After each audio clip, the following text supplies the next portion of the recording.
warahmatullahi wabarakatuh. Kami dari kelompok 1 ingin menjelaskan atau memaparkan materi mengenai ancaman di bidang ideologi. Pertama-tama saya akan menjelaskan apa itu ancaman. Ancaman adalah setiap usaha dan kegiatan dalam negeri maupun luar negeri yang dinilai membahayakan kedaulatan negara, keutuhan wilayah negara, dan keselamatan segenap bangsa. Baik, saya akan menjelaskan tentang ancaman yang terdapat di bidang ideologi beserta contoh dan penjelasannya. Baik, langsung saja. Ancaman di bidang ideologi adalah ancaman yang dinilai mempunyai kemampuan yang membahayakan pemikiran masyarakat suatu negara sehingga akan mengancam terhadap dasar falsafah negara, yaitu Pancasila. Contoh ancaman di bidang ideologi adalah ideologi komunisme yang memiliki definisi.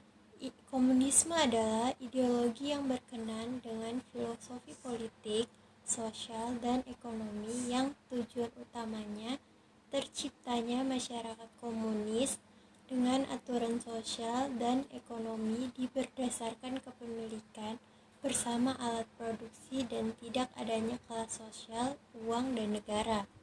Kedua, ideologi Leninisme. Leninisme merupakan bagian dari teori politik organisasi demokratis suatu partai politik revolusioner dan pencapaian demokrasi langsung kediktatoran proletariat sebagai awal dari sosialisme. Ketiga, ideologi Marxisme. Marxisme adalah sebuah paham yang berdasar pada pandangan-pandangan Karl Marx.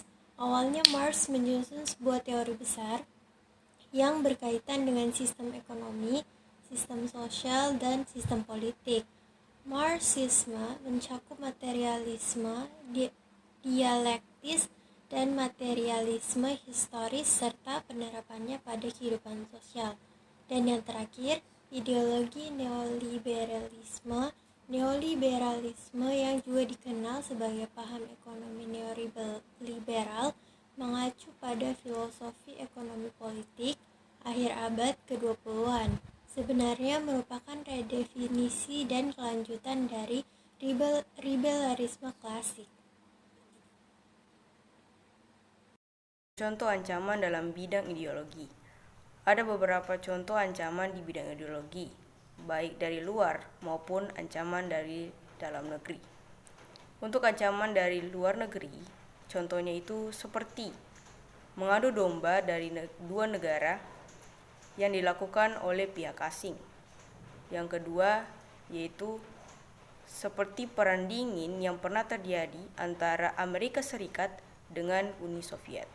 Dan untuk yang ketiga, masuknya berbagai budaya dan paham baru dari luar negeri, sehingga menimbulkan ancaman di bidang ideologi.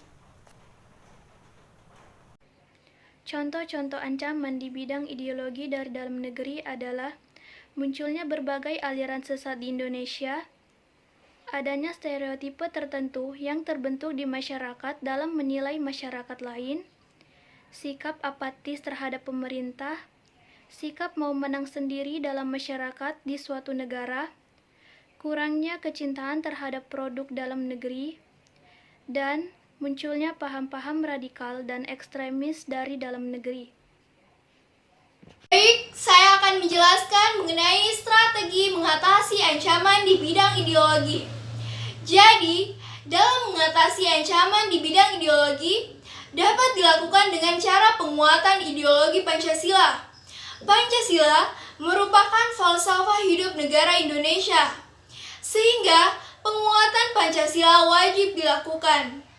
Penguatan ideologi Pancasila dapat dilakukan dengan mengamalkan nilai-nilai Pancasila dalam kehidupan sehari-hari.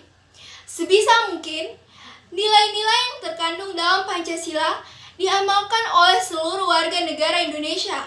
Selain penguatan Pancasila, konsep Bhinneka Tunggal Ika juga perlu dikuatkan agar persatuan dan kesatuan warga negara Indonesia tetap terjaga. Apa saja strategi mengatasi ancaman di bidang ideologi?